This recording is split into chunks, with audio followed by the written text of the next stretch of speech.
നമസ്തേ പ്രിയമുള്ള പ്രേക്ഷകരെ, നാം ഇവിടെ അവതരിപ്പിക്കുന്ന വിഷയം മേൽപ്പത്തൂർ നാരായണ ഭട്ടപാദരുടെ ശ്രീമൻ നാരായണീയത്തിലെ അഷ്ടാംഗയോഗവും തൽസിദ്ധിപ്രകാരവുമെന്ന 4-ാം ദശകത്തിലെ അന്തിമ ശ്ലോകമാകുന്നു. 15-ാമത്തെ ശ്ലോകമാകുന്നു. അർച്ചിരാദിഗതിമീദൃശിം വ്രജൻ വിച്യുതിം ന ഭജതേ ജഗത്പദേ സച്ചിദാത്മക ഭവദ്ഗുണോദയാത് ഉച്ചരന്തമനിലേശ പാഹി മാം. ഈ ദശകത്തിലെ അവസാനത്തെ ശ്ലോകത്തിൻ്റെ പദച്ഛേദം ശ്രദ്ധിക്കുക.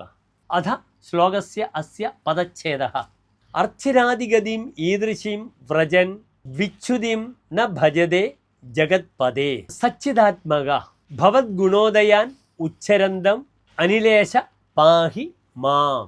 അടുത്തതായി ഈ ശ്ലോകത്തിൻ്റെ അന്വയം നിങ്ങൾ ശ്രദ്ധിക്കുക. ഹേ ജഗത്പദേ ഈദൃശീം അർച്ചിരാദിഗതിം വ്രജൻ യോഗി വിച്യുതിം ന ഭജതേ സച്ചിദാത്മക അനിലേശ ഭവദ്ഗുണോദയാൻ ഉച്ചരന്തം മാം പാഹി. അടുത്തതായി ഈ ശ്ലോകത്തിൻ്റെ സാരാംശം ശ്രദ്ധിക്കുക. അല്ലയോ ലോകനാഥ, ഇപ്രകാരം അർച്ചിരാദികളിലൂടെ സായുജ്യം നേടുന്ന യോഗി വീണ്ടും കഴിഞ്ഞ ജന്മത്തിൻ്റെ പുനരാവൃത്തി അനുഭവിക്കുന്നില്ല.